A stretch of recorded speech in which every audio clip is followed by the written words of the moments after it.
The room carried the weight of old money, with its high ceilings and mahogany paneling, as though the very walls were eavesdropping on the chaos within. The air was thick with the scent of cigar smoke and uneaten hors d'oeuvres, left untouched by trembling hands.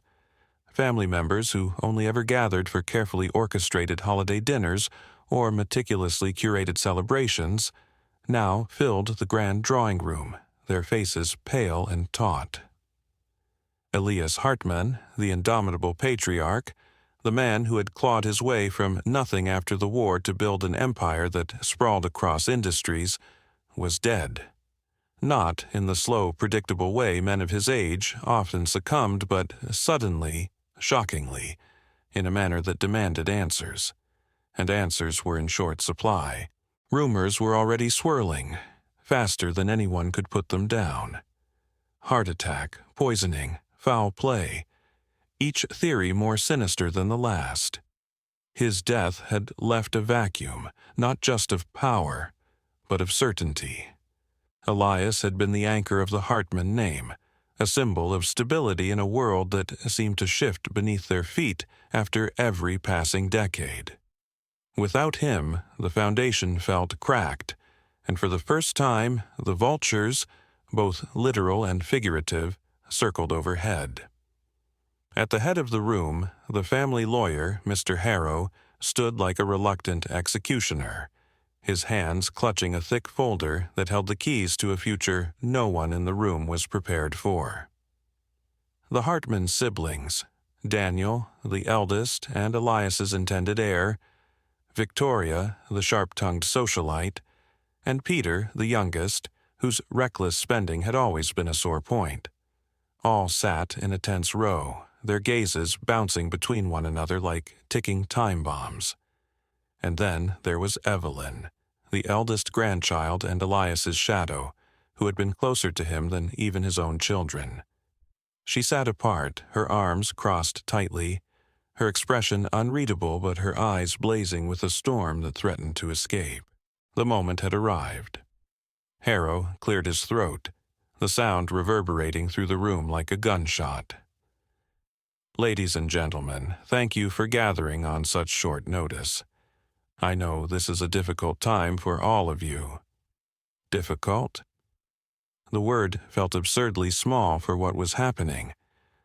As you know, Mr. Hartman left very specific instructions regarding the execution of his will. Per his wishes, I'll proceed to read it in full. A collective breath was held as Harrow opened the folder and withdrew a stack of papers. His hands trembled, though whether from age or the weight of the moment, no one could tell. I, Elias Montgomery Hartman, being of sound mind and body, do hereby declare this to be my last will and testament. The formalities droned on, each line heightening the tension in the room.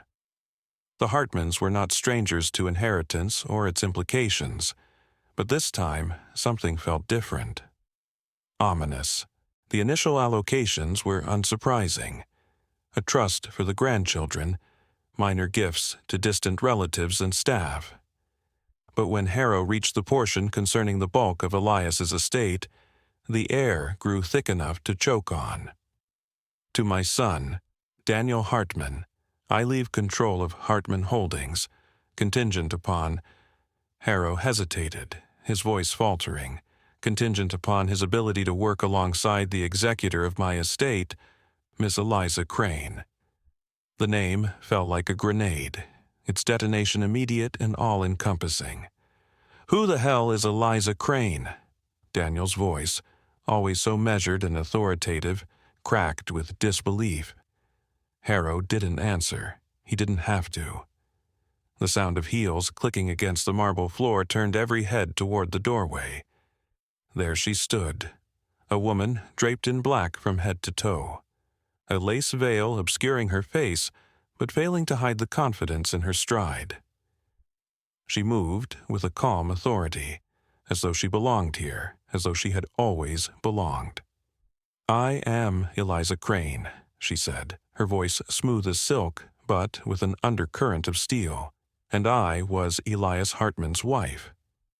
The room erupted into chaos. Victoria's wineglass shattered against the floor as she shot to her feet. "His what?" she spat, her perfectly manicured fingers trembling with fury. "This is some kind of sick joke."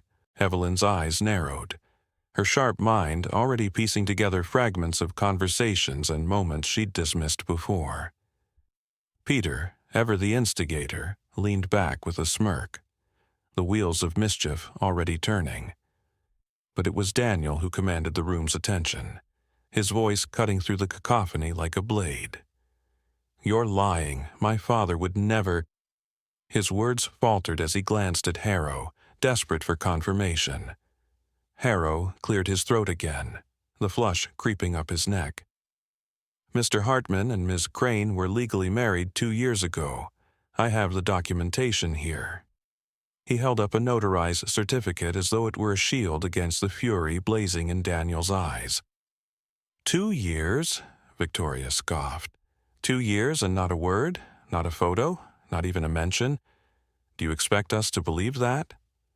Eliza Crane stepped further into the room, her gloved hands clasped before her. "Elias valued his privacy," she said simply.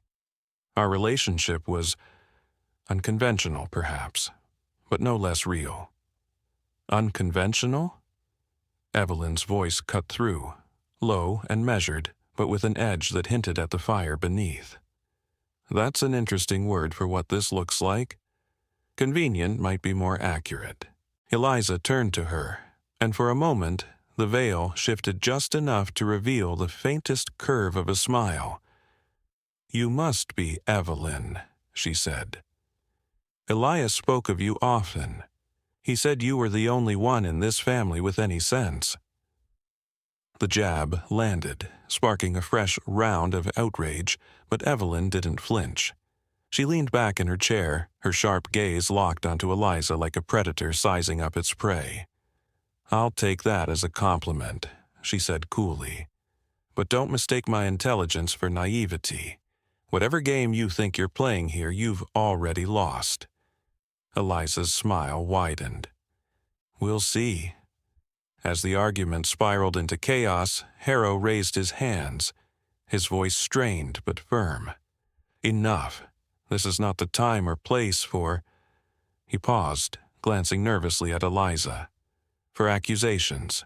The terms of the will are clear, and they stand.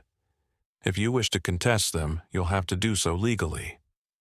"Oh, don't worry," Daniel said, his voice icy.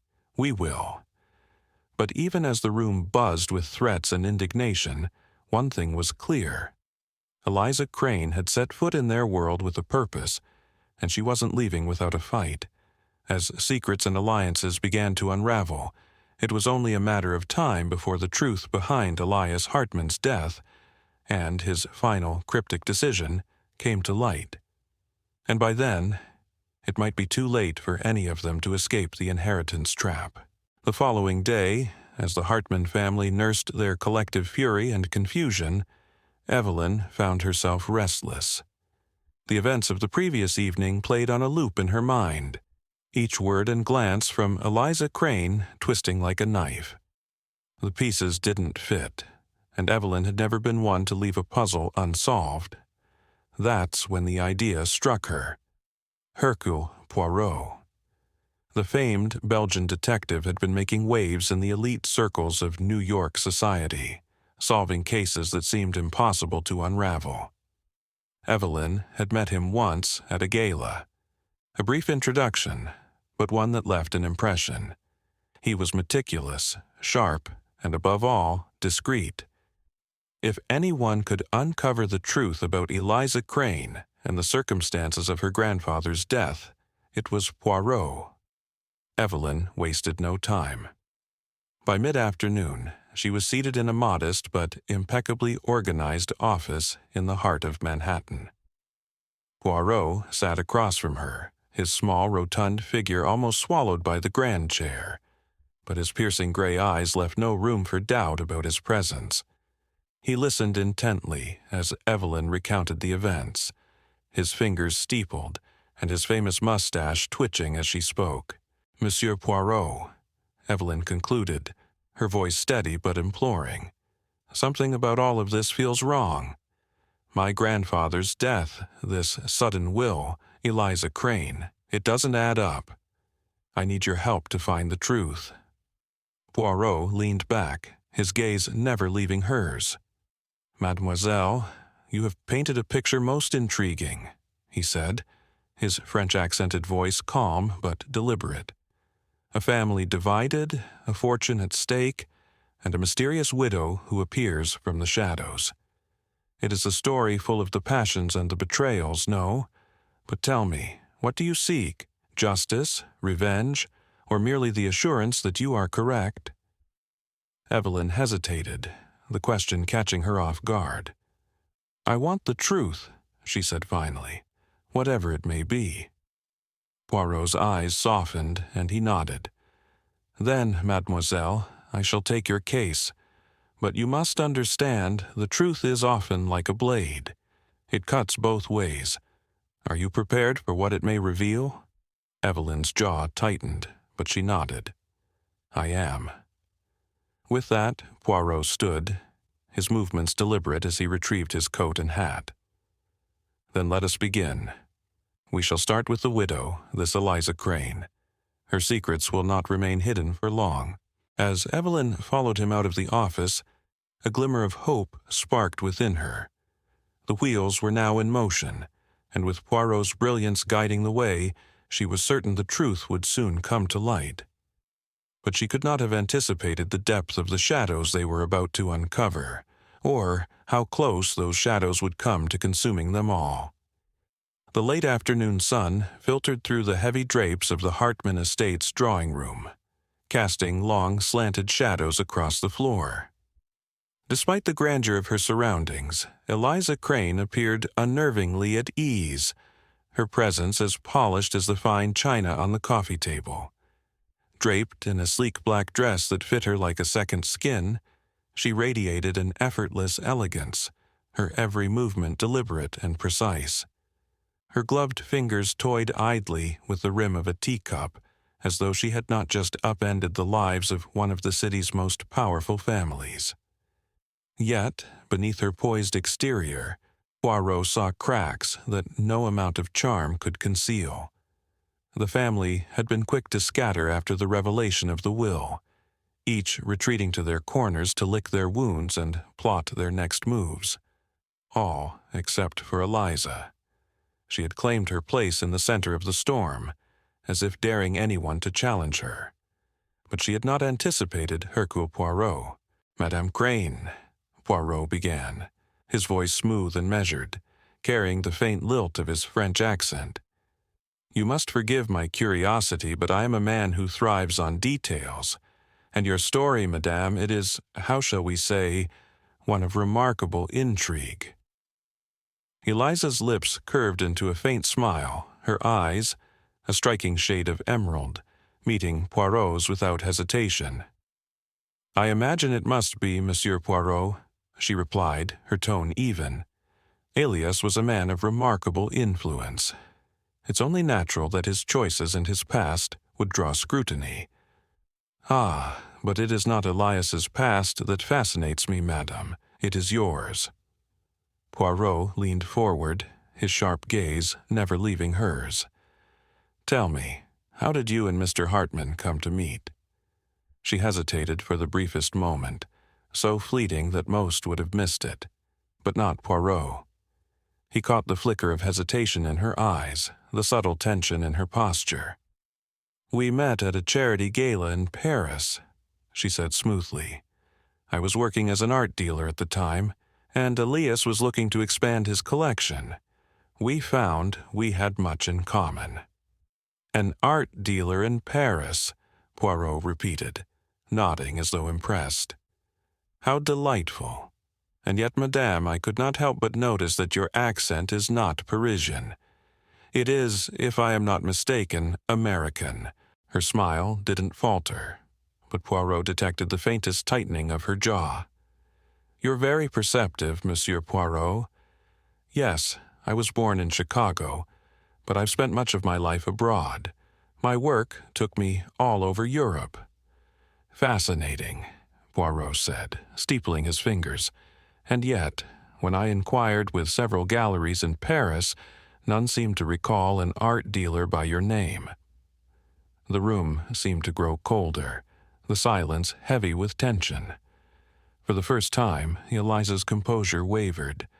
It was subtle, a faint flush rising to her cheeks, the slightest shift in her gaze, but it was enough. "Perhaps they have forgotten me," she said, her tone still even but now tinged with defensiveness. "It has been many years, after all." "Perhaps," Poirot allowed, though the skepticism in his tone was unmistakable. "And yet, madam, your story is one that leaves many questions unanswered. For instance, why did you and Mr. Hartman choose to marry in secret? A man of his stature, keeping such a significant event hidden, it is most unusual. Elias valued his privacy," she said firmly. "He didn't want the media intruding on our lives. Our relationship was ours, and ours alone." "A noble sentiment," Poirot said, inclining his head. "And yet, madam, secrets have a way of coming to light. Tell me, were you aware of Mr. Hartman's will before his passing?" Her eyes narrowed, a flicker of irritation breaking through her facade. "Of course not. I was as surprised as anyone." "Surprised, but not shocked," Poirot observed, his voice soft but cutting. "You did not protest when your name was announced as executor, nor did you express disbelief at the extent of your inheritance.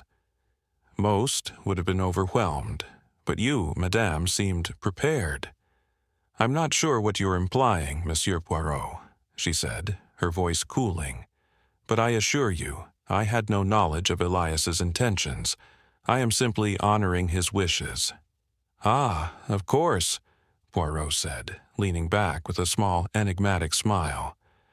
"But tell me, madam, do you always honor the wishes of those who trust you, or only when it suits your purpose?" Her composure cracked then, the icy mask slipping just enough to reveal the fire beneath.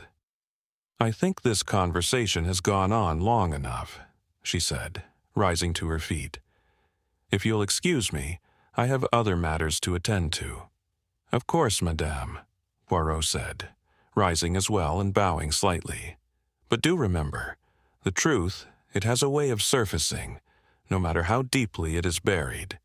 And I, Hercule Poirot, am most adept at unearthing it." Eliza Crane swept from the room, her heels clicking sharply against the marble floor. Poirot watched her go, his expression thoughtful. There was more to this woman than met the eye, and he intended to uncover every layer. As he turned back to the empty drawing room, his sharp mind was already piecing together the puzzle, the image growing clearer with every passing moment. Eliza Crane's secrets would not remain hidden for long. The Hartman estate, for all its grandeur, was a mausoleum of secrets, its opulent halls echoing with whispers of betrayal and hidden shame. As Hercule Poirot delved into the family's history, he began to peel back the layers of deception that had been carefully constructed over decades. The polished facade of wealth and respectability crumbled under his scrutiny, revealing the tarnished truths beneath. Each discovery was a thread in a tangled web, and Poirot, with his unerring precision, was determined to unravel it. It began with Elias Hartman's eldest son, Frederick, whose steely demeanor masked a vulnerability he desperately tried to hide. Poirot's inquiries led him to an abandoned correspondence, a series of love letters hidden in a dusty attic chest. They told the story of a forbidden romance, one that ended abruptly when Frederick's lover disappeared under mysterious circumstances. The timing, Poirot noted, coincided suspiciously with the patriarch's rise to prominence. What lengths, Poirot wondered, would a father go to in order to protect his family's reputation? Then there was Lillian, Elias's younger sister, a woman of impeccable poise and an iron will. Her past, however, was anything but pristine. Financial records unearthed by Poirot hinted at a near-catastrophic investment failure years prior, one that could have plunged the entire family into ruin. Miraculously, the debts vanished overnight, but at what cost? Poirot's relentless questioning revealed whispers of a deal struck in desperation, a transaction that left Lillian indebted to a shadowy figure with ties to organized crime. The implications were damning, casting her loyalty and intentions into doubt. The youngest Hartman sibling, Vivian, was no less enmeshed in the family's dark history. Behind her delicate beauty and soft-spoken demeanor lay a cunning mind. Poirot discovered that Vivienne had been siphoning funds from the family trust for years, funneling the money into offshore accounts. Her reasons, she claimed, were noble: to escape the suffocating grip of her family's expectations and carve out a life of her own. But Poirot saw through her justifications. Greed, he knew, often wore the guise of independence. Yet the most damning revelations came from the matriarch herself, Margot Hartman. Poirot's meticulous research unearthed an old scandal buried deep in the family's archives. Margot, it seemed, had orchestrated a cover-up decades ago to protect her husband's legacy. A business rival, poised to expose Elias's less-than-ethical dealings, vanished under suspicious circumstances. The official story was an accident, but Poirot's inquiries painted a far more sinister picture. Margot's quiet authority took on a darker hue, her motivations murky and fraught with desperation. Each revelation added a new layer of complexity to the case, transforming every family member into a potential suspect. Greed, revenge, and survival. The motives ran deep, entwined in the fabric of their lives. The Hartman family's unity, once their greatest strength, now appeared to be their undoing. Poirot's mind worked tirelessly, piecing together the puzzle, each clue bringing him closer to the truth.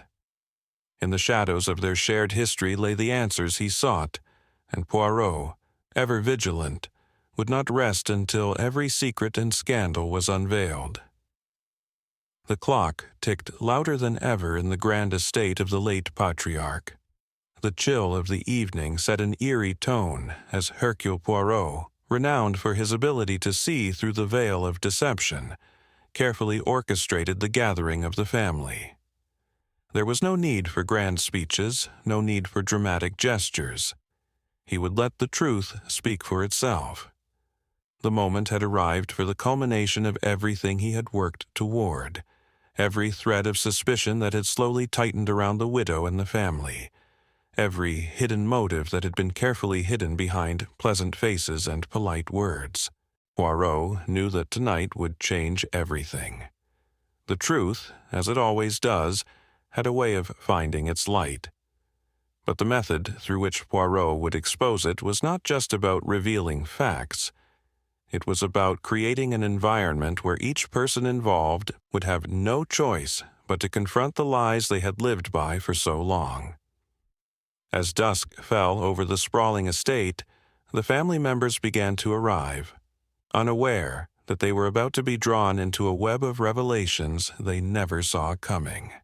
The widow, the supposed grieving widow, arrived first. She was dressed in the finest black lace, her expression one of quiet sorrow. She had carefully cultivated the image of a woman devastated by her husband's untimely passing, a picture of perfect widowhood. But Poirot knew the truth behind that serene mask, the carefully maintained facade of innocence that masked something much darker. The children trickled in, their faces a mixture of grief and guilt, each hiding something, each with a secret they dared not expose. The eldest son, who had always appeared to be the dutiful heir, walked into the room with the same confident stride that had long earned him the approval of his father. But Poirot could see the cracks in his facade, the slightest flicker of doubt that betrayed a deeper knowledge of the family's past. The younger daughter, quiet and reserved, entered the room last. Her eyes, too, were clouded with uncertainty, but there was something in her that made Poirot pause, a sense of hidden guilt that she was trying to suppress. It wasn't the grief one would expect from a daughter mourning the loss of a father. It was something else, something darker, and Poirot, with his unmatched eye for detail, was quick to see the signs. The entire family, united by blood but divided by secrets, stood in the same room under the watchful eyes of Hercule Poirot, who seemed to observe every detail, every movement. He said nothing for a moment, simply watching them, knowing that this was the calm before the storm. And then, when the time was right, he spoke. Poirot's sharp gaze never left the widow. She stood with an air of dignity, as though her grief were enough to shield her from suspicion. But Poirot knew better. He had already spent days piecing together the fragments of the truth, each revelation more startling than the last. Her sorrow, he knew, was not born of love, but of necessity. The patriarch had not been an easy man to live with, but he had been a man of wealth and influence, wealth that the widow had come to rely on. The inheritance had always been her primary concern, and Poirot could see the way her eyes flickered with a strange mixture of fear and greed when the subject of her late husband's estate arose. Her movements, too, told a different story. The slight tremor in her hands when she reached for a glass of water. The way her gaze darted away whenever anyone mentioned the circumstances surrounding her husband's death. The widow was not as innocent as she appeared, and Poirot knew that her composure was but a thin veneer, ready to crack under the weight of truth. It wasn't just her grief that Poirot questioned. It was her identity itself. Who was she really? What did she truly know about her husband's death? How much of her mourning was genuine, and how much was simply a carefully rehearsed performance?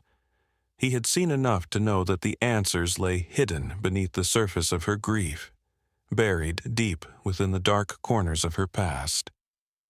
Unraveling the secrets, Poirot turned his attention to the children, his eyes moving from one to the next with the precision of a chess master. Each of them had a role to play in this tragic tale. Each of them had a piece of the puzzle, whether they realized it or not.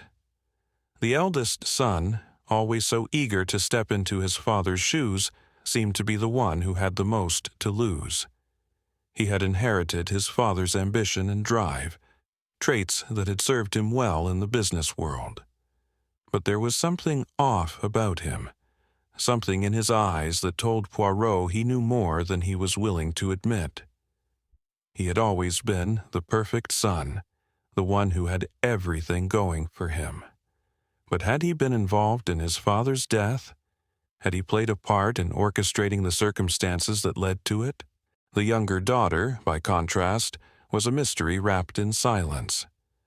She seemed to be the least affected by the family's turmoil, yet Poirot could sense that she, too, was hiding something. She had always been the quiet one, the one who stayed in the shadows while the others took center stage. But in her silence, Poirot saw a vulnerability that spoke volumes. She had never fully accepted her father's authority, and perhaps she had even resented his control over the family. Could she have been involved in his death, or was she simply caught in the web of her family's lies? Poirot's mind raced as he pieced together the puzzle. Each family member had something to hide, something to gain, and something to lose. But one thing was certain. The patriarch's death had not been a simple accident.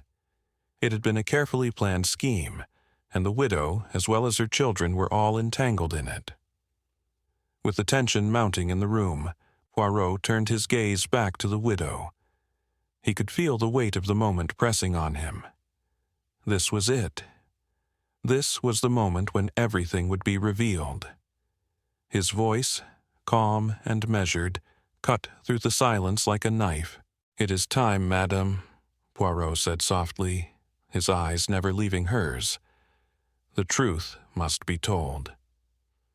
The widow's composure faltered, just for a second. The faintest twitch of her lips, a quick glance toward the door, as if considering escape. But it was too late. Poirot had already anticipated her every move. There was nowhere for her to hide now. She remained silent, her lips trembling slightly, but Poirot could see the fear in her eyes.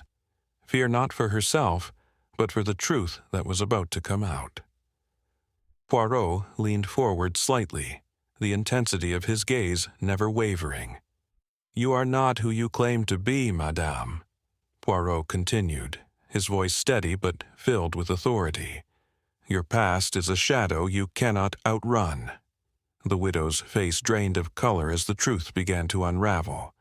The carefully constructed layers of her identity were beginning to crack. She was not the grieving widow, the poor, heartbroken woman she had portrayed herself to be. Her identity was a carefully fabricated lie, and the web of deceit she had spun was unraveling before her eyes.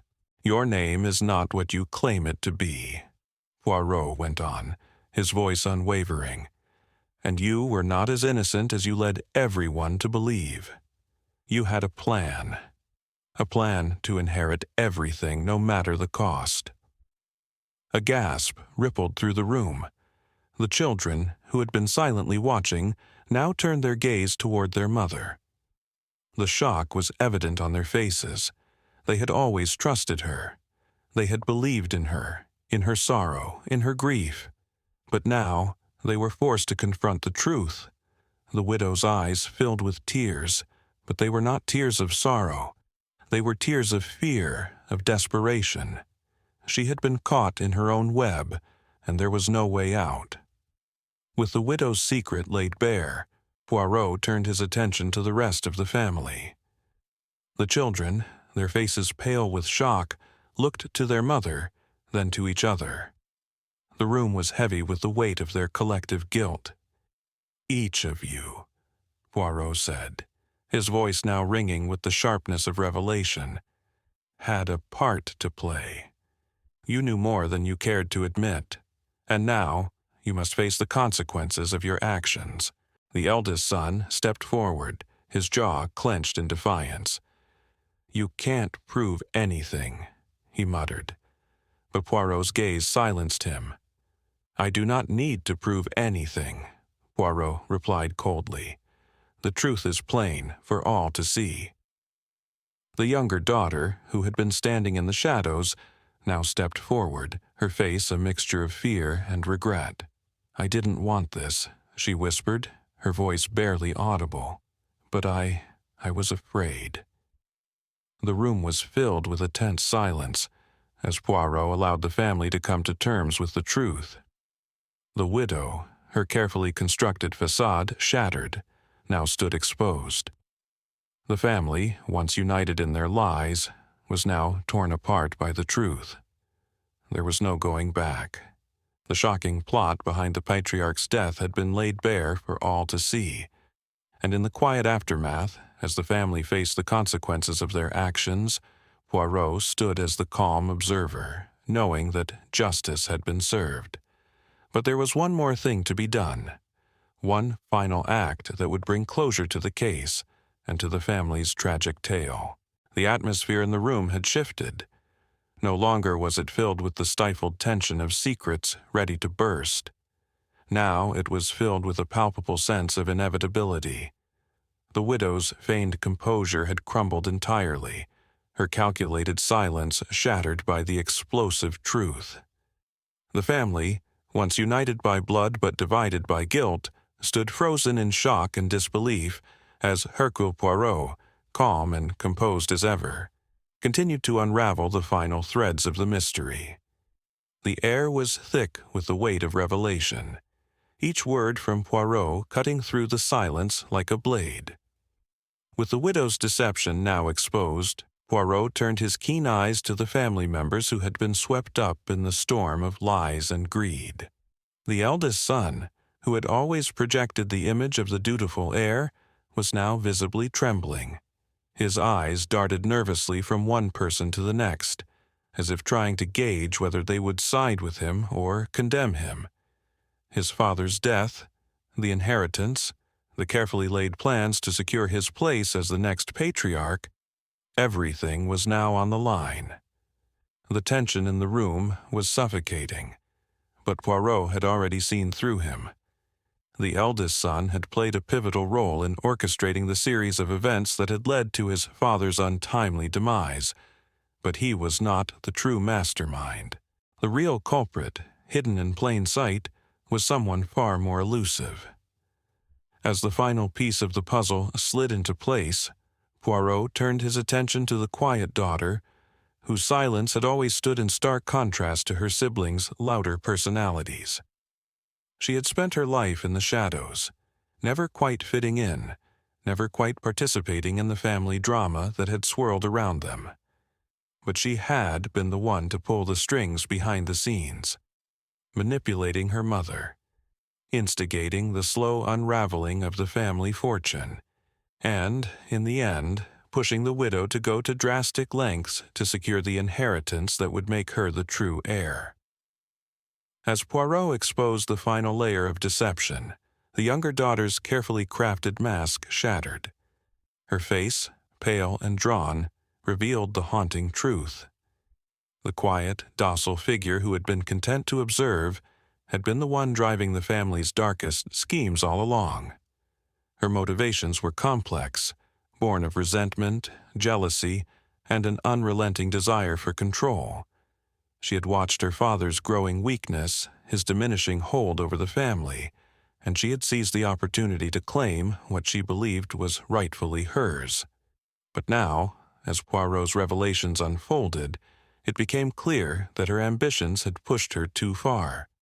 She had crossed a line that could not be undone, and in doing so, she had condemned herself to the same fate as the others, caught in the web of her own lies. The widow's face, once serene and composed, was now a mask of raw emotion, fear, anger, and desperation all mixed together. She had been the one to shield the truth for so long, the one who had spun her web of deceit around the family, using her charm and manipulation to keep everyone in line. But now, with her daughter exposed and the truth laid bare for all to see, she found herself standing at the center of the storm. Her empire of lies had crumbled to dust. Poirot's voice, ever calm, pierced through the chaos. "Madame, it is time to face the consequences of your actions." His words were not accusatory, they were simply the truth. The widow had played her part in the tragedy, a part that had been motivated by her own greed and desire for control over the family fortune. But she had not been the mastermind. That honor, or rather that curse, belonged to her daughter. The widow's guilt was undeniable, but it was a guilt born from a life spent hiding behind a mask of mourning, behind a facade of innocence. She had allowed herself to become complicit in her daughter's plot, and now there was no escape. The eldest son, his pride shattered, stepped forward in a final act of defiance. "You can't prove anything," he spat, his voice laced with bitterness. "This is all just speculation, Poirot. You have no evidence, no real proof." Poirot's sharp gaze never wavered. "Ah, but monsieur, the proof is all around you. You may not see it, but the evidence is woven into the fabric of your family's history. You played a part in this, just as your mother and sister did." His voice grew colder, harder. "The true crime here is not the death of your father, it is the betrayal of everything your family once stood for." The eldest son recoiled, his eyes filled with a mixture of shame and fear. The truth was inescapable. He had been a willing participant in the schemes, believing that his position in the family would protect him from the consequences. But now, he saw that there would be no escape from the truth. Poirot stood in the midst of the room, his presence commanding and composed as ever, while the family members around him were left to grapple with their own guilt and the destruction of everything they had once held dear. The tension in the room, though thick and suffocating, began to dissolve as each family member came to terms with the reality of what had transpired. The widow, once the queen of the house, now stood in ruins. The youngest daughter, exposed as the true orchestrator of the plot, had nowhere to run. Her betrayal was unforgivable, and the web she had woven had ensnared not only her family but herself as well. She had sought to take everything, but in the end, she had lost it all. But Poirot, ever composed, never looked back. He had done his part. Justice had been served, and the rightful heir would now walk forward into a future that was free from the shadows of betrayal. This version expands on the final resolution, adding depth to each character's downfall, the shifting dynamics within the family, and Poirot's role in restoring justice.